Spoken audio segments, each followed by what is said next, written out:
You say when. Hey? Oh.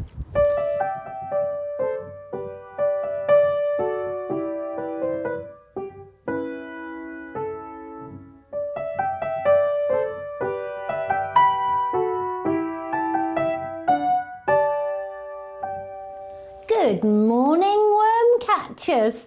That's my new favourite saying. Okay, it's a bit Chris Evans, it's on radio too, but I feel he's talking to me every day. I'm Heather from Wiggly Wigglers, and I'm talking to you today on Thursday, the 18th of March 2010, from the Wiggly Warehouse. We are sat in our porta cabin, just me and Michael, because Ricardo has escaped.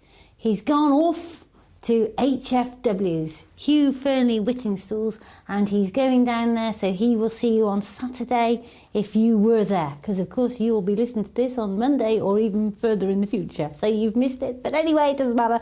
And Farmer Phil has gone off to meet the three ministers and find out what's what in the world of farming. So it's just me, and to be honest, it's a relief to be talking to you.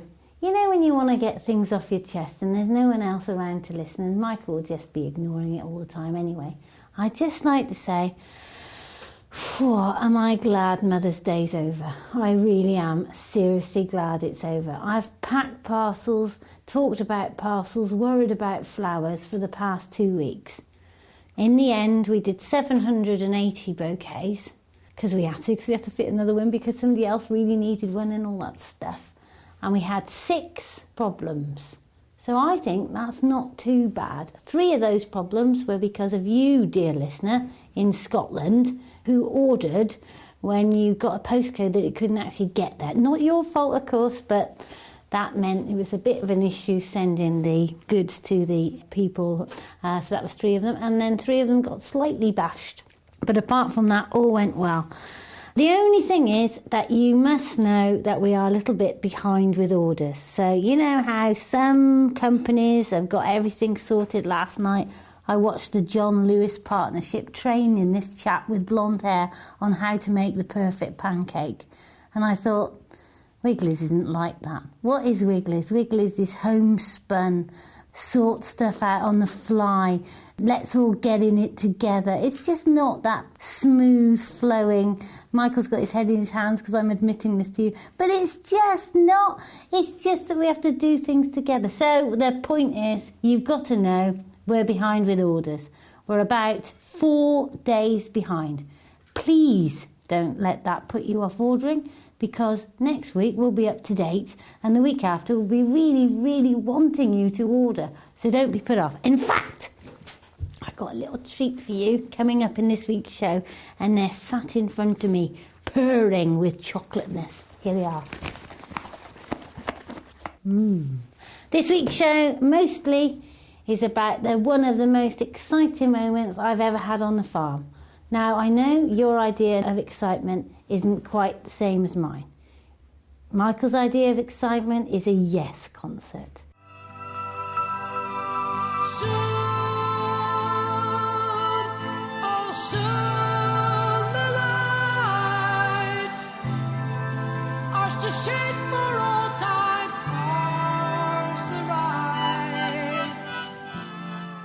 Farmer Phil's idea of excitement is going to meet the ministers.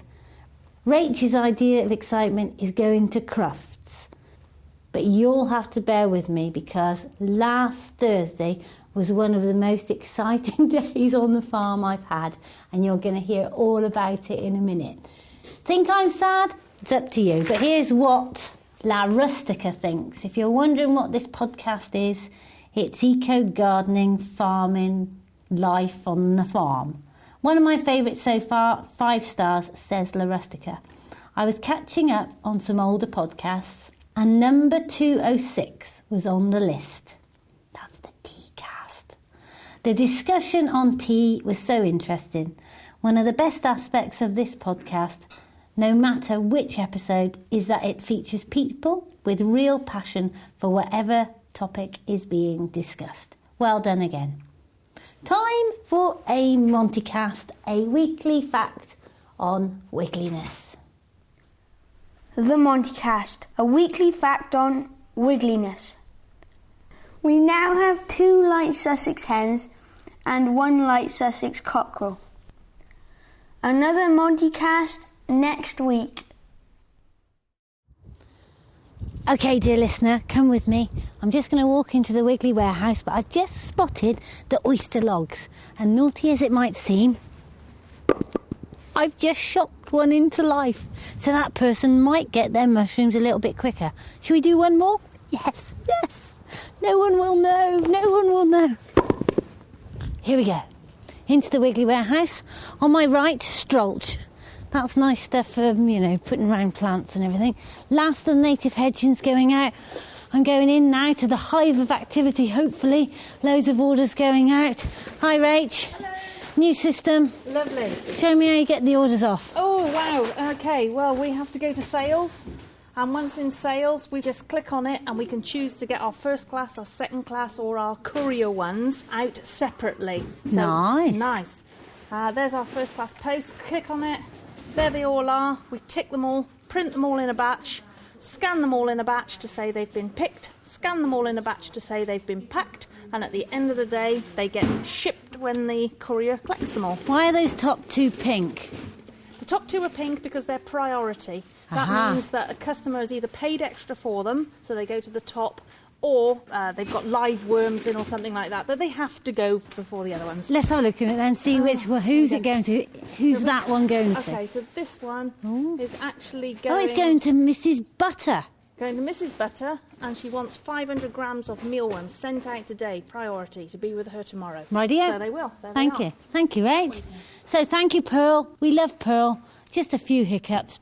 Oh, going to purchase orders. Have we bought anything? No, we've got in stock some products that I've ordered, so now I have to accept them into stock against the order that I placed, so that it updates our stock levels, so that the products are showing available when the girls in the office place an order. I see. I can see we've placed an order for chocolate. £1,192 worth of chocolate is coming in from Divine. Okay, well, this particular order is from beans and there's herbs. none to send out then, it's just your personal stock. We got plenty in stock, we're just getting more. So I'm accepting in stock now a part of an order that we have made up from a load of seeds. These are the collections? Yes, these are the seed collection for children, for instance. I'm accepting into stock now those deliveries. Wow. Oh, excellent. OK, I'm going to go down the rows. Here I go. I'm going down aisle A. Come with me. Dear listener, come with me. I'm going to the bottom and I found Wendy picking something. What is it, Wend? I'm picking a can of worms with a value pack. Thank you very much. Now I'm going to take you, dear listener, right to the top of the warehouse. So listen to me. This is the highest step ladder in the whole world. And I'm scared of heights, but it's all right. So, right at the top of our warehouse, it's a potato shed really, but, detail, darling.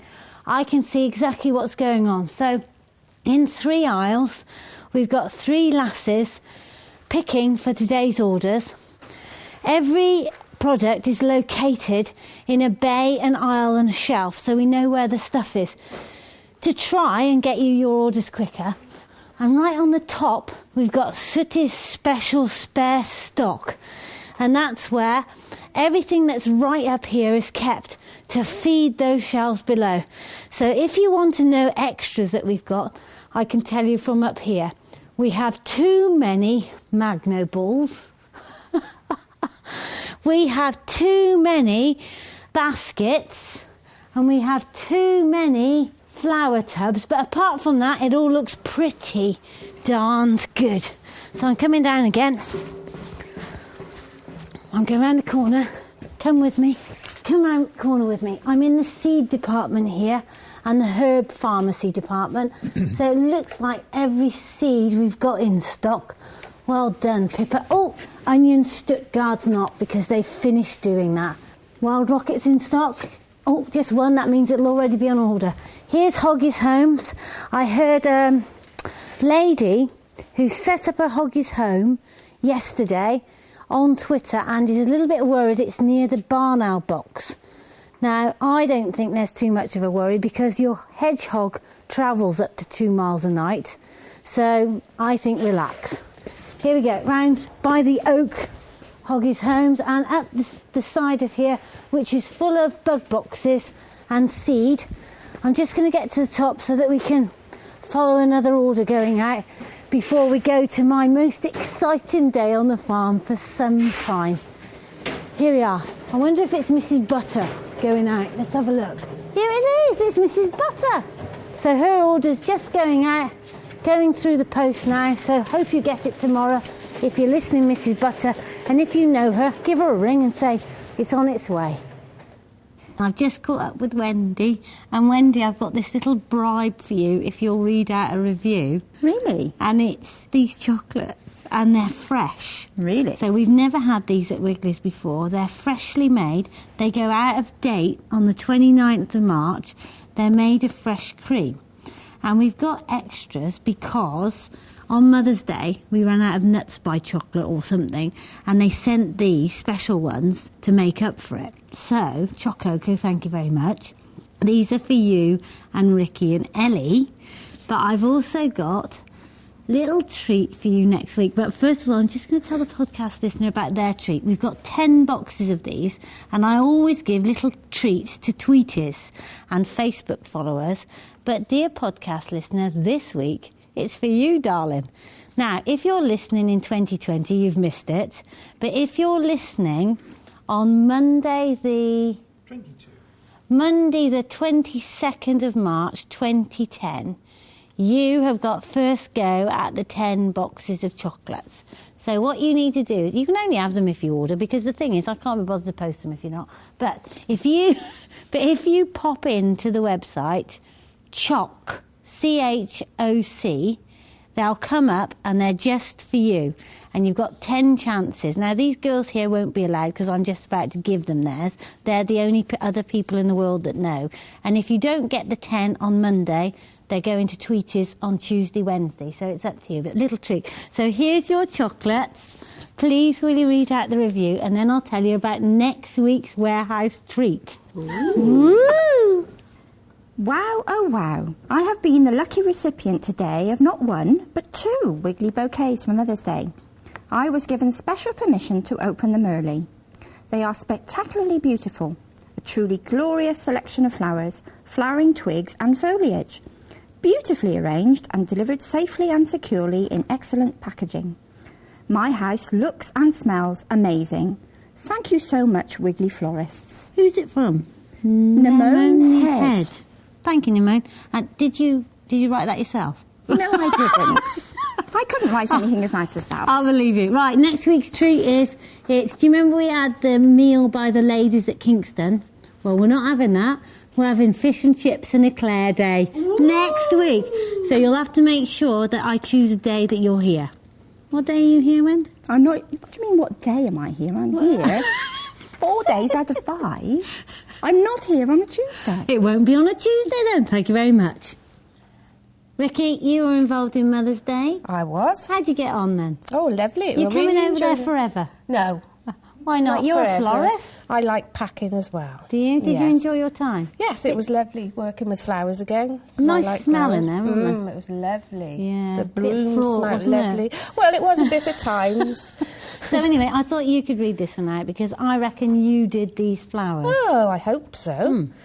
I sent these flowers to my mum. She was so pleased with them, she sent me a picture as soon as she had arranged them. They are lovely. They are lovely. Lovely. Oh, they're lovely. She also said the flowers were really well wrapped and displayed. They took great care to explain the origin of the flowers. Thanks all at Wiggler's. And a kiss. Oh, how many did you do? What were you on? I was on large bouquets. Right, I don't think that's yours And then. I lost track of how many I did. How many do you reckon you did? No, but there wasn't enough chocolate as I'd done more. You've got chocolate here now. That's it from the Wiggly Warehouse. The next part of the Wiggly Podcast is when Farmer Phil promises me a real treat and delivers on it. Woohoo! He delivers on it. Here we go. Farmer Phil and the bull.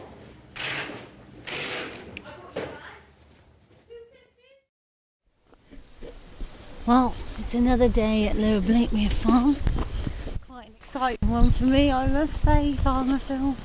If you're going to continue grinning like a Cheshire cat, what's got the cream? Sad as this might be, dear listener, it did excite me very much as we creep into the round top barn to see the bulls. Because on our left we have Adin, and on our right we have Penguin, Nabob, further right we have Nabob, and right in the middle we have the most gorgeous curly haired cream reddy brown bull called a Trojan Fred.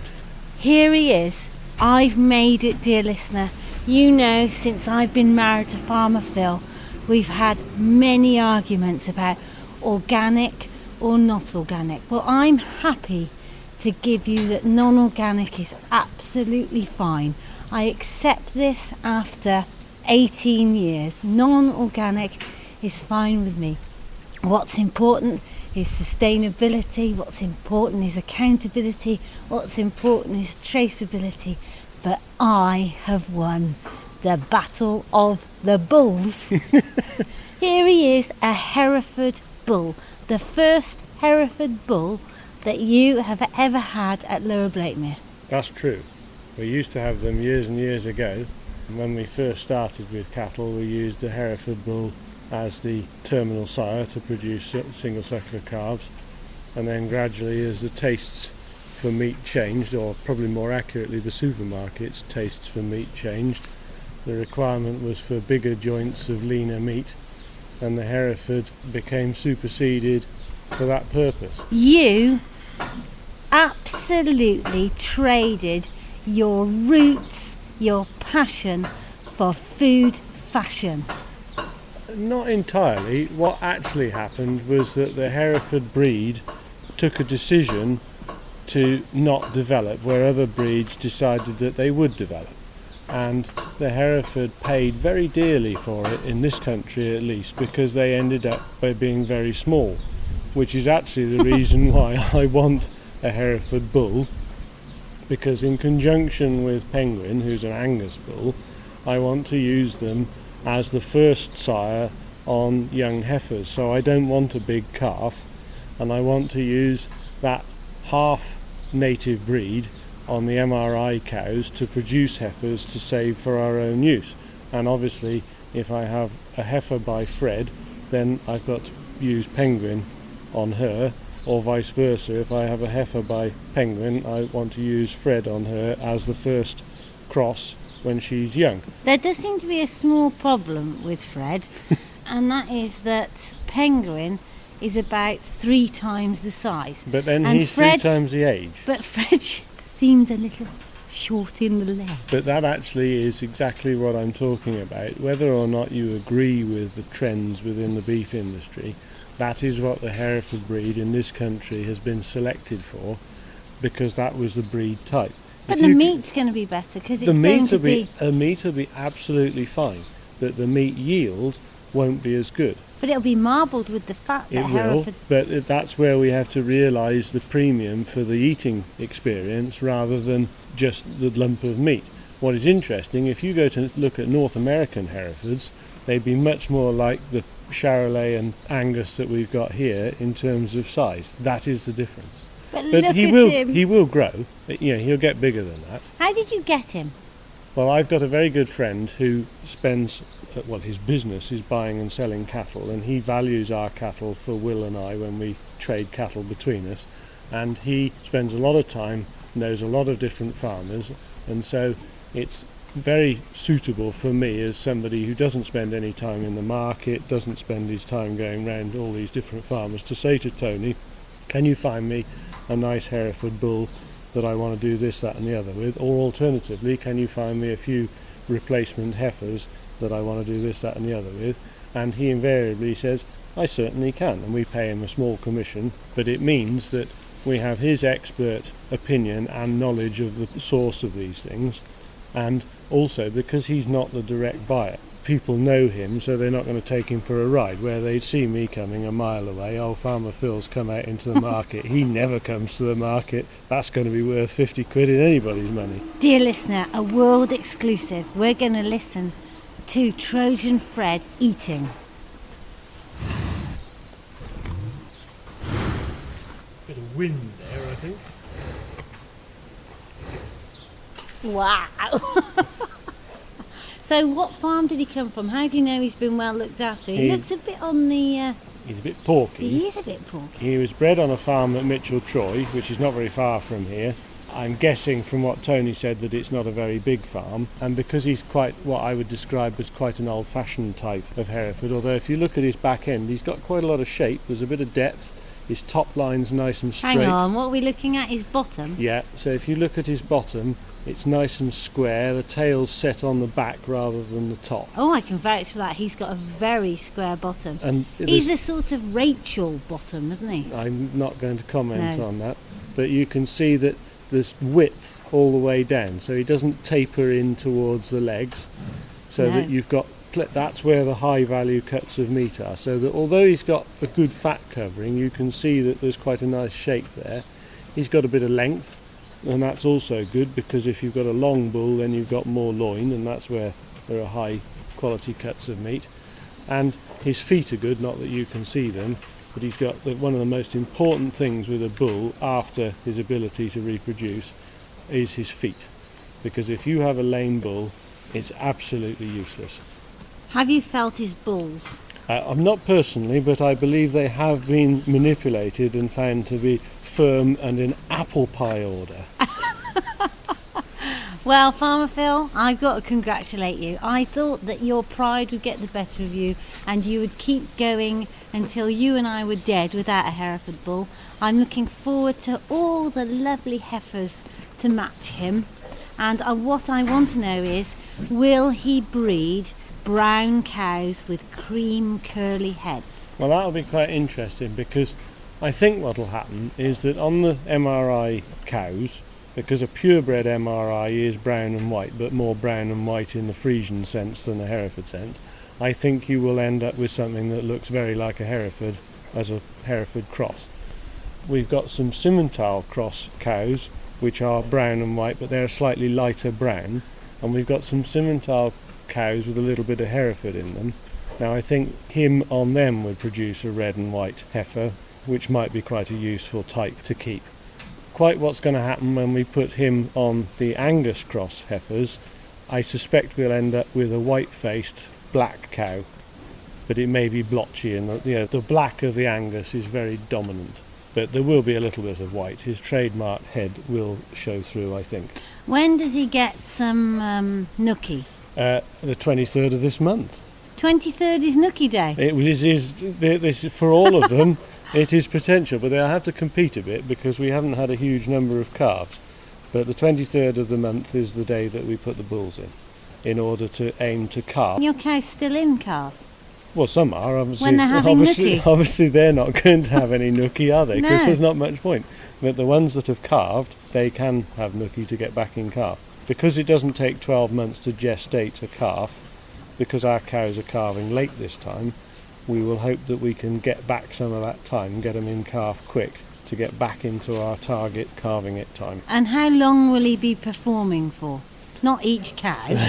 I presume Well, that doesn't take because long. he's only young, I think he's probably going to have half a dozen, maybe 10 at the most over the season to play with, so that this year he will have a few to play with and he will spend it growing, and next year will be his first working season. So I've got 4 Angus cross heifers that he can play with, and I'll give him a few MRI cows to have a go at as well. But with a young bull, it's best to start them very slowly, because otherwise they can become intimidated by too many women. Really? Yes. Would you put a picture of Trojan Fred up on Twitter? I have already put a rather doubtful picture on Trojan Fred. As Michael has told me, it's very difficult to take decent pictures in here. But when I have a chance to get him out in the daylight, I will post another one. But there is a picture on TwitPic of Trojan Fred. You can follow Farmer Phil at Farmer Phil without an E on Twitter. Goodbye, Trojan Fred, and good luck. There we are. See, I won the Battle of the Bulls. Brown, red and creamy coloured curly haired bull at Lower Blademere. Finally a win. That's it from me. I'm sat outside the Wiggly warehouse. The sun is shining. It's a beautiful spring day and I just wish it was time for a cream tea. But it's not. It's time for me to get back to Blademere, get the instructions for can of worms, which is what Rach needs, and come and help out my dear Team Wiglets to catch up on their orders by getting myself packing parcels, getting the tape machine going, driving the forklift, loading the lorry and getting your orders out. So thanks for listening. We appreciate you. If you want to follow us, I'm on Twitter at Wiggled, or go to our website www.wigglywigglers.co.uk. Got lots of new stuff coming up on the website. Love the website. So bye from me.